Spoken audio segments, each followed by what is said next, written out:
What is up, everybody? Welcome back to the Royale YouTube channel. I'm your host, Kevin Coleman, and we are back with a single quarterback mock draft, a rookie mock draft here. We don't, I think single quarterback doesn't get the love that it deserves. So we're going to come at you. I'm going to kind of go over tiers with you guys. I'm going to do some player spotlights. I'm going to also just look at like team builds, how it looks like based on where your draft position is. So if you're in single quarterback in Dynasty leagues, which I know there's out there, and I don't think you guys get the content that you deserve. So wanted to kind of dive into what that would look like in a one quarterback. Where are the tiers? Where's the value? Maybe the quarterbacks, and how early or late are they going? So let's dive into it. While the intro is going, hit that like and subscribe button.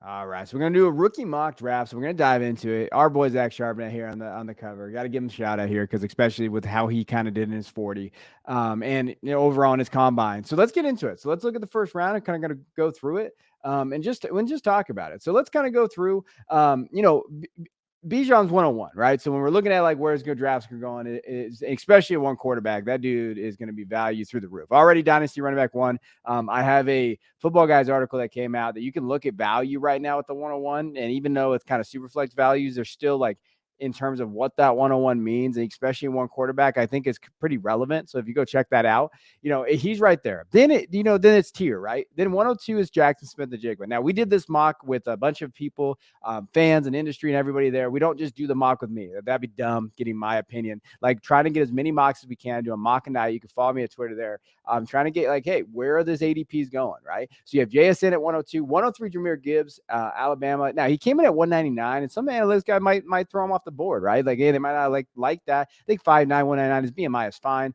but I do think that some people are kind of like, taken back from that. And then Quentin Johnson to 104, 6'2". He's not 6'4" like he was listed at 208. So that's a question, right? Jordan Addison 105, and then round out the top 6 of this first round is Zach Charbonnet at the 106. So when we're looking at this and we're trying to go over, all right, like, where are the tiers in the first round? I think there's a tier after Bijan, and in my opinion, there's a tier after Gibbs, right? So it's like JSN and Gibbs in their own tier, and then you have Quentin Johnson, Jordan Addison, and Charbonnet as their own little tier, right? That is the tier. So when we're going over like what does it look like when we talk about those tiers, like I think it's there. I think that you can probably put Charbonnet if he's going to get running back 3, like if he's going to be the running back 3 of the class, and he's that guy, and he's going forward, and like, hey, he tested well, right? Under 4.6, he was at 214, but he's going to be above that as his play weight. I like that. Like if he can find a spot, I think you're pretty comfortable at that 106 mark. So if you're from 101 to 106, I think you're still getting somebody out there. You could argue maybe 105, but I do think Zach's going to slip himself in there. And so you could argue, hey, I can get somebody that is valuable in my leagues, right? And I think that is where these guys go in those top 6 is going to be just kind of wherever. Maybe someone falls in love with a landing spot and Charbonnet gets dropped off, but I have a hard time seeing it not being these 6, unless the DC just gets crazy, right? Unless we see like, hey, Sky Moore going to the Chiefs, or CH going to the ironically the Chiefs. So like when we see that, yeah, that can mess things up. But these 6 guys right now tend to be where your value's at. So if you're looking for trades and looking for ideas of where you can get, these are where those 6 are now. So that's the first round, like kind of the tiers, right? Now, when we're looking though at that 107, there's a big drop off. And I think a lot of guys, when we were talking about this too in the draft, like Tank may be a reach at 107, right? Like we like Tank. We confident of Josh Jacobs in the rookie guide in terms of what his ceiling could be. But a 6'2", 210 didn't necessarily test bad, but didn't necessarily test well, right? So you're looking at that, where is he? And then in single quarterback, we had some quarterbacks go really early. And I wonder why. And that's what my question was going through this process. Like, I wonder why they're going so early. And I think it's just because I don't think these guys knew who to draft, and I don't blame them because I was at that spot too. Like, do you take Zay Flowers over Anthony Richardson in one quarterback? I don't think you can. I think you have to take the upside swing at Anthony Richardson.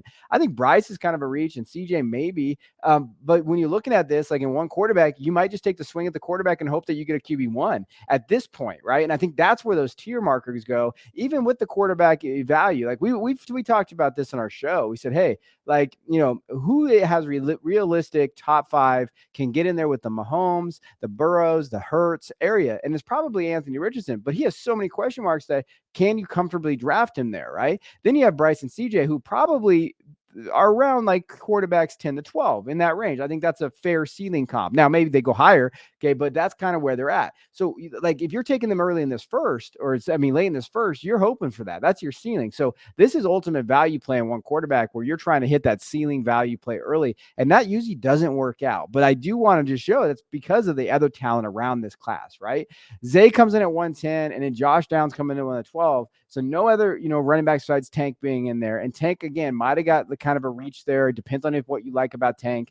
But that there's a tier after that running back 3. I don't think a lot of people know what the running back 3 is, let alone the running back 4. So I do think, take this with a grain of salt. Some of the stuff will change, but it's interesting to see, especially those quarterback values, right? Like if you're late and maybe you're in a league where you're going to take a shot at quarterback, you have an aging guy, you lost Brady, those guys, maybe you take a shot at one of these quarterbacks, one quarterback, and it's not going to pain you to do that, right? Now, I do want to do a player spotlight and talk about him. And that is our guy, Josh Downs. And I think like overall didn't have the greatest 40-yard dash, didn't necessarily have the greatest combine showing, right? Height 5'9", he's smaller than what we thought. We were hoping 5'11", 5'10", comes in at 5'9", 171 is really small. He's a pure slot guy as well. So like we're talking about like what the league's looking like, pure slot.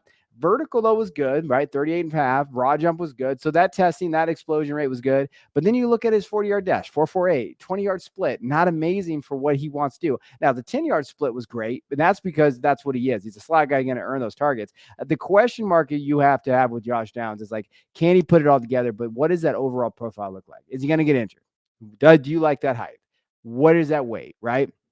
And I think that's the things that you have to take into account when you think of Josh.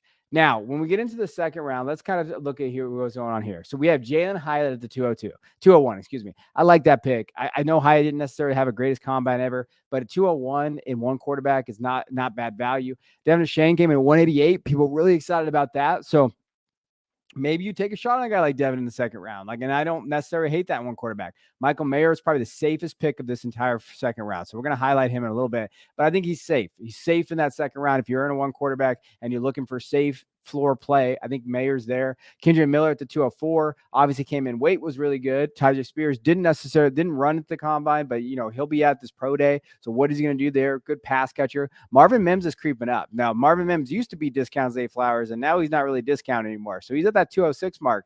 But I think that was a really good pick at that 206 area in terms of where the value's at. And hey, you're going to grab a guy like Marvin Mims? All right, let me take, for example, if you had the 106, and you're looking, hey, where's that? You took Charbonnet, then you take Mims. I don't think that's a necessarily a bad haul. Now, in the second half of that second round, Zach Evans, Kayshon Boutte still going at 208. I don't know what to do with Boutte. My advice right now is not to draft him. My advice would be not to draft him until we see him test at LSU and we see his draft capital. If you're drafting before the NFL draft, I would not take Kayshon. I just wouldn't bet on it. It's just too much risk involved. If he hits, great. I'm rooting for him to hit, but there's a lot of risk involved there. Zach Evans didn't come in at the weight we wanted at 202. Israel Bonaconda, 215, still hasn't tested. We got to wait to see that. Roshan looked okay at the combine. Wasn't amazing. Cedric Tillman could be a target guy. Dalton Kincaid didn't have the greatest interviews and everything at the combine there, but still probably will test well. But the biggest thing is about the second round, the key word for this second round is risk. There's a lot of risk here. Like there's a lot of just like, hey, what is he at that next level, which is going to get ironed out. But right now, we got some content to fill and we got some drafts going on out there before the draft. So there's a lot of risk. So how are you going to limit that risk? Because I think is the big concern. And to me, it's the player spotlight. It's Michael Mayer. He came in and people were dogging on his combine. I saw a lot of like failed combine, like, risers and fallers, faller Michael Mayer. I think that's crap. I think, came in good height, good weight, 6'4", 6'5" range in there. Verticals was okay. It was good enough, right? The biggest question mark about Mayer was his testing. What was his 40-yard dash going to be? It was 4.7 flat. We love that. We did not want 4.8, right? That's what we were concerned with, like a low 4.7s or a high 4.7s, excuse me, like 4.78, 4.79. That would have killed him, but it wasn't. 20-yard split was fine. 10-yard split was fine. Like this is what he is. He should have solidified himself as tight end one of this class. I know the Kincaid is out there. I know those other areas. Musgrave, who I liked, and I've touted on this channel for like 4 months.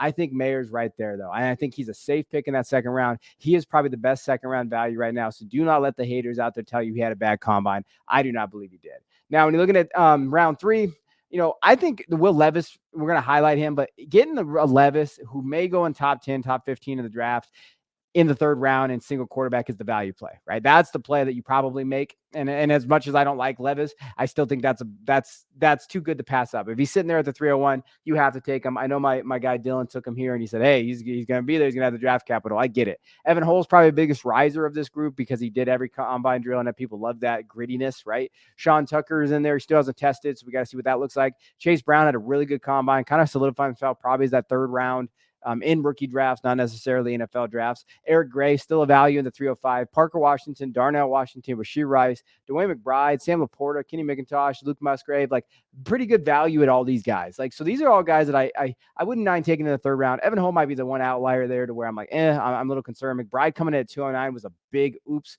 Like he's supposed to play at 220. Now he's at 209. Like that's a big one there. Laporta getting some love. And this is really the tight end area, right? So you're thinking Kincaid 212 all the way to 312. You're looking at 4 tight ends drafted. So that's that tight end area.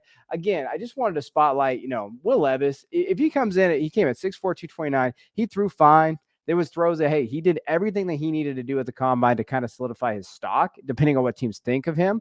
I thought his vertical was good. His broad, obviously, he tested well. Obviously, didn't run the other stuff, but like he had plenty of good throws on that tape and in combine enough to where an NFL team is gonna draft him in the first round. So like if you can get him in the third, that's where we consider like pretty good pick. Now, fourth round, this is where you're just taking shots, right? Keaton Mitchell, Jaden Reed, Raheem Jarrett, Deuce Vaughn, little guy, 5'5", 179. Xavier Hutchinson, Jonathan Mingo, Puka Nacua, Muhammad Ibrahim, CJ Johnson, Hendon Hooker. Zach Kuntz is there. Charlie Jones is right there. So, like, a lot of good value plays here. Hendon Hooker at the end of the fourth. If he gets, like, third round, I don't hate that pick, especially, one quarterback, though, can be kind of questionable. But the big guy here is Jonathan Mingo. And, no pun intended there. I thought he did very well at the combine. So, looking at his height, 6'1", but 220, he's really coming on. Teams are starting, like, he's getting buzz, like scouting buzz, right? 22 bench. Vertical was really good. Broad was really good. 40-yard dash at 4.46 was great for his size. Like, you're talking about a 220 kid that can run a 4.46. That's legit. Like, that's legit speed and size. 20-yard split, 10-yard split. So Mingo's a guy to keep your eye on. Like, those late round, fourth round, I've been doing mocks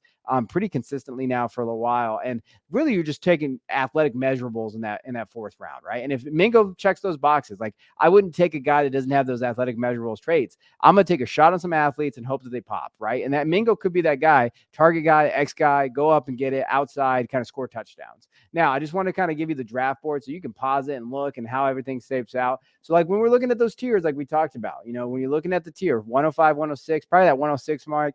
So they, Charbonnet, Mims, Washington, Mingo there.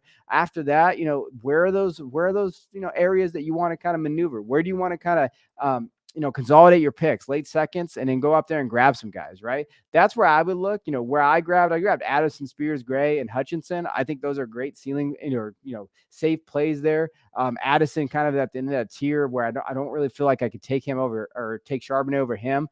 Spears, I think, could test well. We saw him do really well at the Senior Bowl. Gray is another guy I think he's going to be a very solid 4th, 5th round pick, but he maybe can make some noise, right? You're looking at third round. You're looking for guys that can be on running back 2 in their depth charts to start the season. If he's like that, then you're going to increase that value. Then you have Hutchinson. So that's kind of how the board shakes out. Take a look, pause it, let, kind of go through where you think that you want to be in your one quarterback drafts.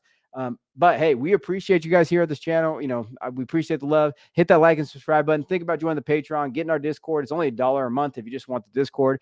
We have, 12 months, memberships for our Patreon where you can get in there and you only pay 10 months. So, come think about it. Check it out in the description below. If not, no worries. Just keep checking out the YouTube channel. We appreciate that too. So we'll check you guys later. See you guys next time.